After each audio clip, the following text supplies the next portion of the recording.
Welcome. This is the energy vibration reading for the water sign people, de Vissen Kreeft Schorpioen. Ik moet best wel zeggen bedankt voor de terugkomst. Bedankt voor de positive energy vibration. Oké, als we bekijken deze energy, dan hebben wij de energy van de opposition. En we kijken hier, want dit is voor de visgreep en schorpionetje. Je huis zijn de 4 huis, de 8 huis en de 12 huis. Dus je huis zijn de cancers in de vierde huis. De schorpionetje is in de 8e huis. En de vismens is in de 12e huis. Now, voor de zonnemensen, als je bent geboren 6 uur 's ochtends tot 6 uur 's avonds, opposition and balance, opposition and balance, come up voor jullie, opposition and balance, oké?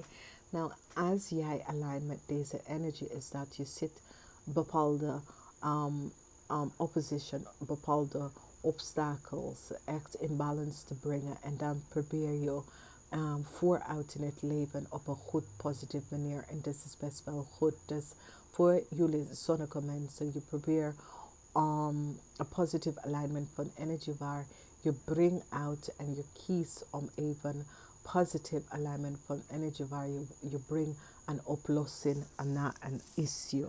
Oké, en dat is best wel goed. Dan hebben wij de energy van de moon people. En dit is zeer positief.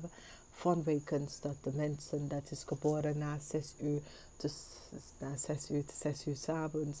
Wat gebeurt voor jullie is dat daar is een alignment van energy waar je hebt mee te maken met transit through your chart, transit through your energy waar je gaat even terug naar de beginning om te realiseren wat het is, wat, wat heb je gekozen om de les te leren, wat is de weg voor jou, wat is je true north, waar moet je heen en dat is al, je komt op dus weg waar je moet naartoe, oké? En dan ga je in een zeer positive alignment of energy. Dan gaat je echt flow in een zeer positive alignment of energy. Dus een zeer positive energy, krachtige energy dat komt uit. Nou, we gaan even bekijken de huizen. Dus ja, voor de eerste huis, sommige van jullie hebben een issue. Ik ken een legal issue. Ik ken een issue met een boodschappenpersoon. Deze issue kan legaal. Ik ken dat je bent en je gaat scheiden van een boodschappenpersoon. En het is echt dat je realiseert dat je hebt zo een positieve, je hebt zoveel opgebouwd en nou alles instorten door een ex-scheiding of dat soort of ding. En ja, het is geen prettige dingen voor jou, maar je probeert gewoon zelf in alignment te gaan. En zo ga je het even proberen jezelf uit te werken uit een issue en een situatie. En dat is best wel goed, oké. Dus en de tweede huis is de huis van de ascendance. Dat komt op voor jullie de outlook met je financial stability. En je financial stability outlook wordt beter. Een sterke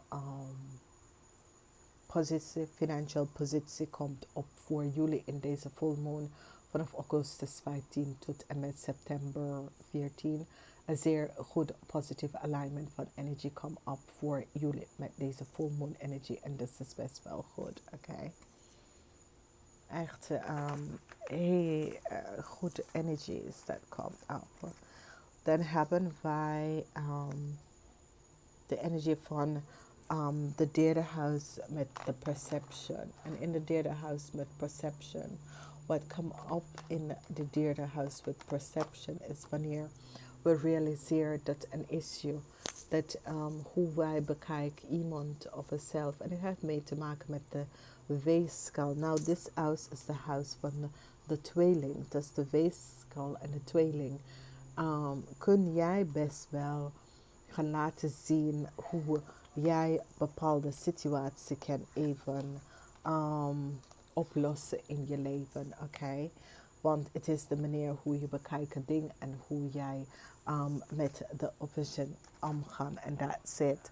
Dus die gaat je laten zien een eind na een moeilijke tijd. En dan die bring and open up new opportunities of open up nieuwe manier hoe jou en leer jij om te kijken om zulke issue. Sommige van jullie hebben een issue, maar je gaat best wel overkomen deze issue met een jonge raamleier of boodschapperpersoon. En this is an issue op je werk, maar justice komt op aan deze persoon. Deze persoon wordt echt in de bak belanden, oké? Echt in de bak belanden. Dus deze persoon is een, hebben jullie een issue en het is nou echt al over. En het is een issue, want het is in je vierde huis. En de vierde huis is van family issue. Dus het is een issue met een kind. En misschien dat kind moet hulp gaan zoeken. Of je moet hulp gaan zoeken voor de kind ook. Krijgen, genezen komt in the passion, the house of passion. Na een moeilijke tijd achter de rug. Oké, dat is de house of passion. Je had echt een moeilijke tijd achter de rug. En nu de energie van Cryon komt binnen. En dit is zeer, zeer positief, de energie van Cryon. Omdat je realiseert hoe jij gaat echt de situatie even in je leven even gaan balance out. En dat is best wel goed. Omdat wat gebeurt is dat je maakt en je haalt weg de vijandschap. De huis van de sixth house is de huis van de Virgo en de energie van de geliefde. Now, the energy van de Virgo is the creative, the concept, the networking, and all these positive alignment van energy. Now, as you can even herinneren en even zien en even snappen wat gebeurt en hoe dit speelt voor jullie. Het is zeer positief van wekens, doordat het is een genezing dat komt binnen. Want het is conflicts met de Leo, conflicts met de lovers. Maar het wordt uitgezocht en de energie van een Virgo kan ook binnenkomen om te helpen met deze issue. Dan als we bekijken de 7 house van relaxation, je heeft mee te maken met de steenbok. Dus heel veel van jullie na een moeilijke tijd gaat even relaxen met de steenbok. Het is zo, het says, deze moeilijke tijd is achter de rug nou.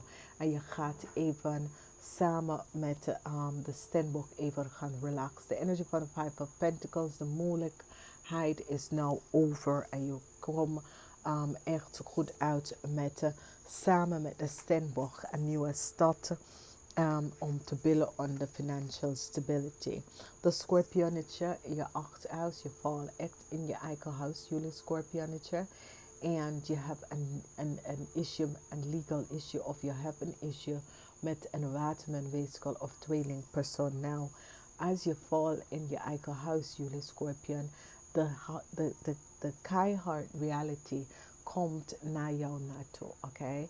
Dus so it says reality, de keihard reality gaat echt nou jouw effect, de keihard reality van wat je hebt gedaan en hoe dat heeft een effect op anderen, oké? For whatever reason, you have whatever gedaan, de keihard reality komt op jou. 9th house, the house of seeken, de 9 house is the house of seeken. En we hebben de tweeling. Dus jullie gaat even connecten met de energie van een vrouw 45 jaar en ouder. Deze vrouw is, je gaat echt op zoek naar informatie over deze vrouw. Is so it says, Sommige van jullie gaat deze vrouw onderzoeken. Wie is deze vrouw en waarom heeft ze een situatie gedaan? Maar je gaat echt op zoek informatie over deze vrouw. Of je gaat hier informatie over deze vrouw gaan vertellen on a legal, ik ken een legal issue. Sommige van jullie kunnen een legal issue tegen een tweeling hebben, waar je gaan op zoek informatie te zoeken over deze persoon, wegens dat je vindt deze persoon is niet eerlijk en oprecht naar een issue en een situatie. Dan hebben wij de energie van de 10th house. De 10th house is the house of Mercury. The 10th house is the house of Mercury. Is the house of communicatie, heel veel conflict. This is the house van repetition, de house van de steenbok. En sommige van jullie kunnen heel veel conflict hebben met de steenbok of over een steenbok. Maar deze persoon blijft gewoon uit. Deze persoon wil geen communicatie met jou. Deze persoon, sommige van jullie wil communiceren met deze steenbok en met een steenbok, maar het is in de huis van repetition. Deze persoon wil niks mee te maken met wie je bent of wat er zit te gebeurt. En ik vind dat sommige van jullie wil even communiceren met de steenbok en die gaat zeggen, alsjeblieft kom niet op mijn weg.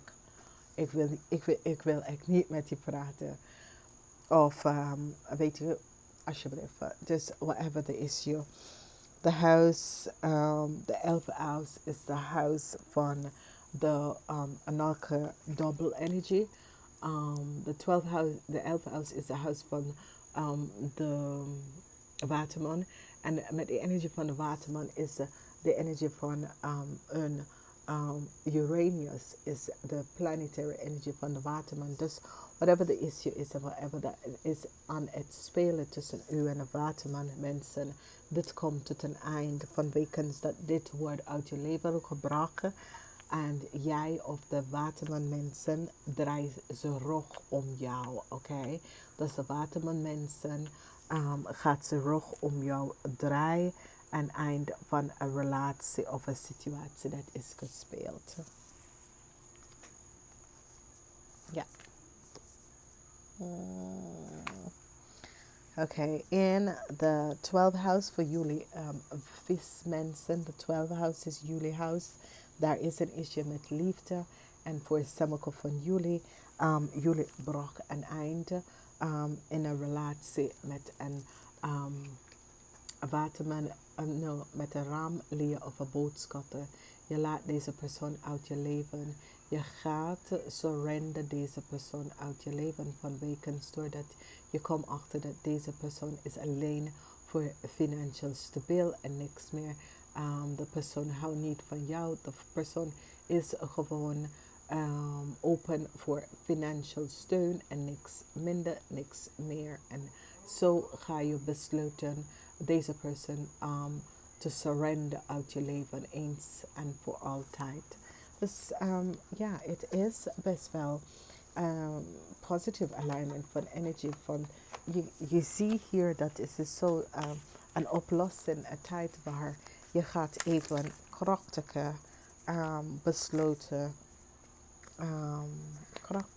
besluiten om heel veel situatie uit je leven om te brengen van weekends door dat doet je niet toe. En je besluit, je weet je, dit is goed voor mij. Ik ben oké, dit is best wel goed voor jou. Je wil niet zo connect met anderen, voor sommige van jullie, en je laat het gewoon zo. Het is a positive full moon. Het is een full moon waar jullie water zodiac mensen vindt jezelf. Je vindt jezelf. Je weet wie je bent. En daar is een sense dat je bent oké. Namaste. Als je Engels leest, kan je even mijn Engelse kanalen even uitzoeken. Luister naar Namaste.